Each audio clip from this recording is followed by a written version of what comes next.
Kita sering dengar kalimat ini, hemat pangkal kaya. Tapi anehnya, orang paling hemat yang kita kenal justru sering jadi orang yang hidupnya paling mentok. Bukan karena dia boros, bukan karena malas, tapi karena dia melakukan satu kesalahan yang jarang disadari. Hemat mengajarkan kita satu hal, jangan jatuh. Masalahnya, hidup tidak cuma soal jatuh, tapi soal naik atau tidak. Banyak orang menghemat uang, menghemat waktu, menghemat tenaga, menghemat resiko, sampai akhirnya yang dihemat bukan cuma uang, tapi kesempatan.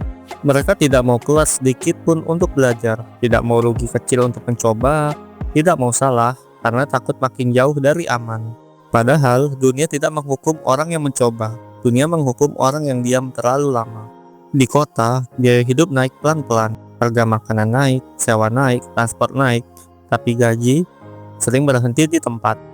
Orang yang hanya mengandalkan hemat akhirnya cuma bisa mengecilkan hidup agar muat di kondisi yang makin sempit, bukan memperbesar kapasitas diri.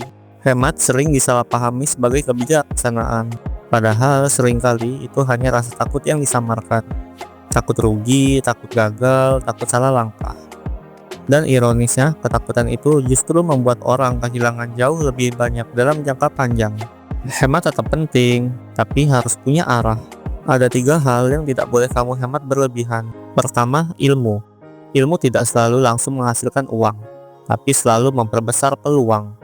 Kedua, waktu. Waktu yang habis hanya untuk kerja dan bertahan, tanpa belajar atau mencoba hal baru, itu bukan efisiensi, itu jebakan. Ketiga, keberanian kecil.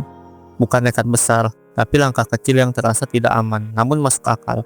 Hematlah gaya hidup, tapi investasikan diri.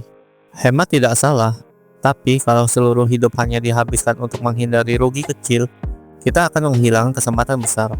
Karena pada akhirnya yang membuat orang tetap miskin bukan karena dia kurang hemat, tapi karena dia tidak pernah memberi dirinya kesempatan untuk bertumbuh.